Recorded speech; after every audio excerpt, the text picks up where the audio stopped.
I was in a junior high school not too long ago, and there was an 8th grade bully in that school that kept picking on a younger, smaller 6th grade student.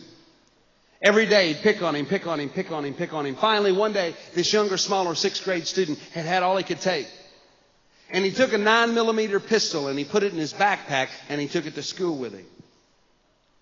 Well, the 8th grade bully came up behind the 6th grader and he pushed him in the locker like he had several other times before, and he walked away. And when he did, this younger, smaller 6th grade student had had all he could take. He took that 9mm pistol out of his backpack. He went up behind the 8th grader. Bam, bam, bam, bam, bam.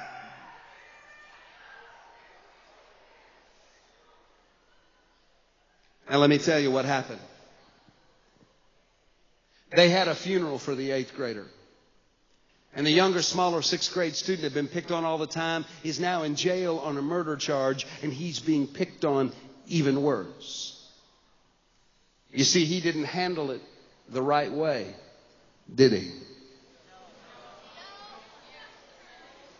And if you think he did, you need to realize that those that live by the sword die by the sword. What goes around comes around, and what you give is what you get.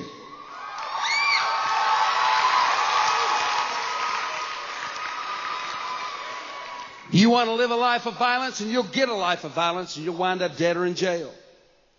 That's the way it is.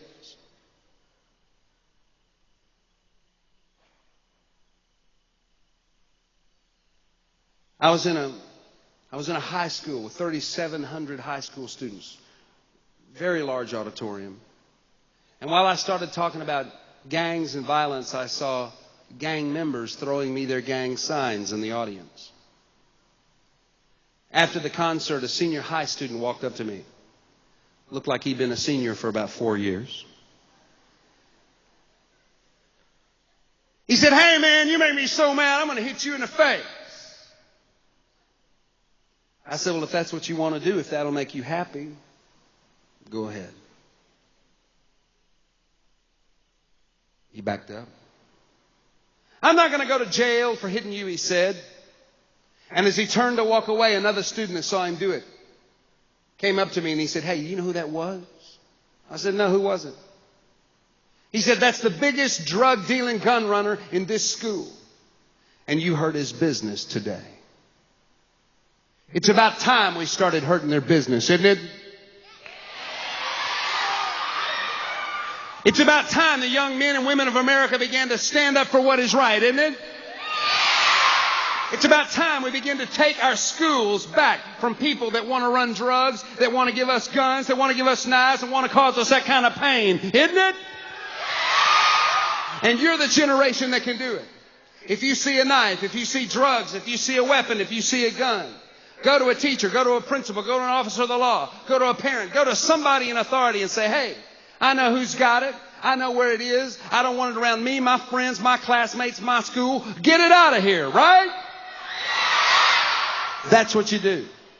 If you're worried about retaliation, do it on a payphone. Call it in anonymously, but do something about it. I want you to realize how important you are.